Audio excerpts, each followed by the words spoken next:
Welcome to another episode of AdventureSphere. Today I'll be covering Ricky Walker, a man missing from Naples, Florida. But first, become part of our family by subscribing to our channel, stay up to date by ringing the notification bell, and share our content to help spread awareness of how we help recover missing loved ones free of charge. You never know who may see it, how hurt their heart may be if the family is incomplete, or how you may be a hero to them. Information shared today is open source. The places I mention are shared with my blessing, so Ricky can be reunited with his family, regardless who higher powers work through. The description box has our email address if you'd like to share insight on any cold case confidentially, or know someone missing with a vehicle and would like them featured on our channel and searched for. The video of Google Earth has a measurement from a starting point theory or known location and goes out to possible search areas. We focus on bodies of water within 5 miles from home, their last cell phone ping, last known location, and fundamental sites where water is deep enough to hide a vehicle. If an area has been heavily searched, we may expand the search area, but please keep in mind that accidents tend to happen closer to home. Ricky Walker, then 33, is missing from Naples, Florida. His last date of contact was Saturday, June 19th, 1993. He was seen around 11:30 p.m. at the West Winds Trailer Park on Highway 41 East in East Naples. He carries a limited edition Remington pocket knife, red and blue wallet with pictures of his son, daughter, and other family members, and carries less than $50 in cash. He drives a blue 1979 Oldsmobile Cutlass Supreme with Florida tags LTK28Q. The partial VIN number is 3R47H9M546570. The tags are registered in Cross City, Dixie County, Florida. The names Kelly and Ricky are scratched into the passenger door or the dashboard.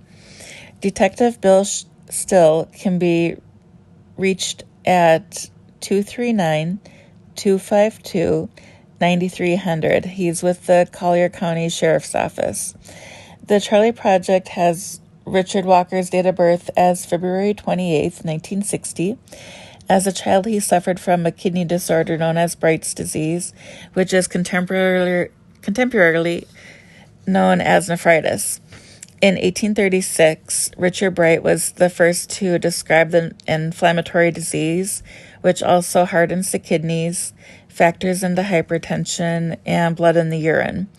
Acute glomerular nephritis is caused by toxins, infections, and autoimmune conditions. It can be life-threatening and acute or chronic. Diabetes can lead to nephritis, as well as heart disease and obesity. Ricky's ribs were previously fractured. One of his pinkies was cut off and sewn back on, and he has scars on his back from being beaten with a chain. He's also missing all of his front teeth and may have Rh-negative blood. Ricky and his father were building or remodeling a home off of Randall Boulevard in Naples. Family invited him to a barbecue, but he told them he had a previous engagement with some friends, John and Don Stacy.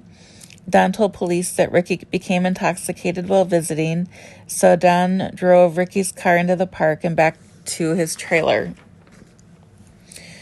Ricky passed out in the car before they made it back to the trailer. Don put the car keys under the seat and went inside. Ricky headed into the home around 11:30 p.m. and fell asleep on the couch.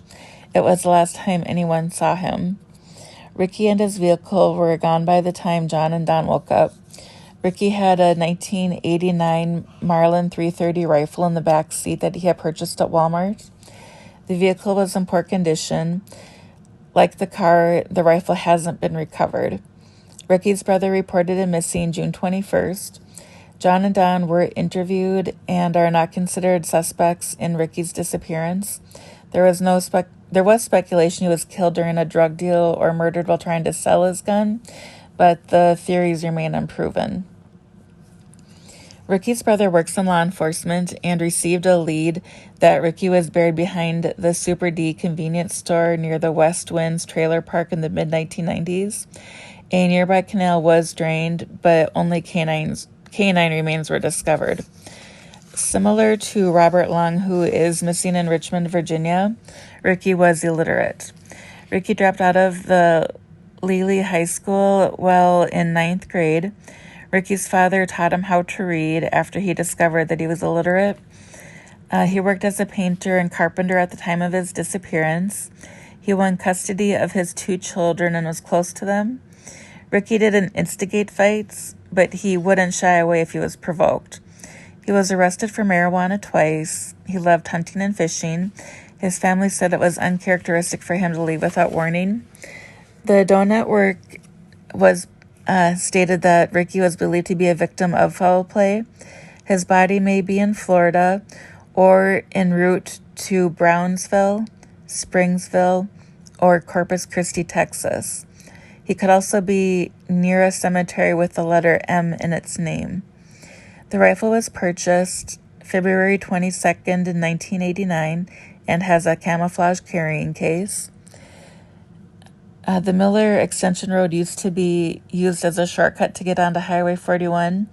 The area is since being reclaimed to Everglade territory. He was driving a car when he disappeared, not a truck. Let's see here. I'm curious as to what the Texas connection is. Did his parents see or hear him in the morning? Did his dad know Ricky wanted or needed to go to Texas? He was helping his dad build or remodel a home at the time. Were the hospitals checked?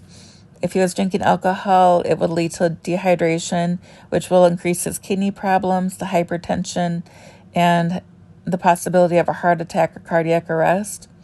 The weather overnight was a low of 70 and a high at 3 p.m. of 92 degrees. There was 0 precipitation. The overnight humidity was between 71 and 97%. I'm wondering if the air conditioning worked in his car. If not, he most likely drove with the windows open or left early to avoid some of the humidity.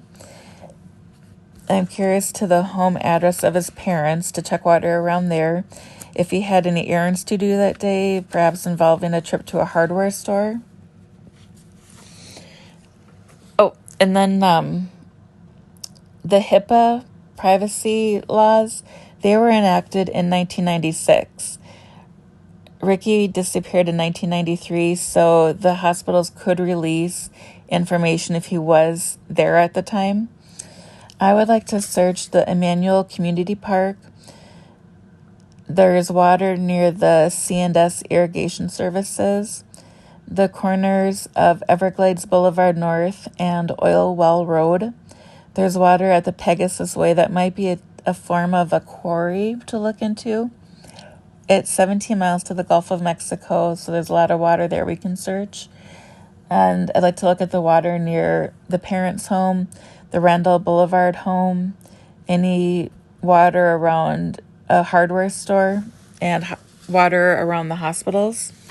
If you like this episode and haven't done so already, please subscribe to our channel, give our videos a thumbs up, and share the movement with those you influence. What do you think happened to Ricky? Should we start looking in Florida or Texas to search? I'll be looking for your thoughts in the comments below. Sharing the idea helps the family and our community efforts. You may have a different way of thinking that could bring him home. We really appreciate the time that you've invested into watching our purpose come to life. It means the world to us, the families, and the communities we serve. 100% of donations received stay within the organization to help purchase sonar equipment that will help families for years to come. Your contributions, from subscribing, watching our content, liking and sharing, to financial support, make it possible to offer our services free of charge when they need all of us the most. To show our gratitude, I'll release a giveaway and donation video shortly. The first giveaway will occur when we reach 300 subscribers, and you must be subscribed to win. Immediate donation links are in the description. Kickstarter and GoFundMe campaigns are coming soon. Thanks for watching, stay safe, and remember that we love you.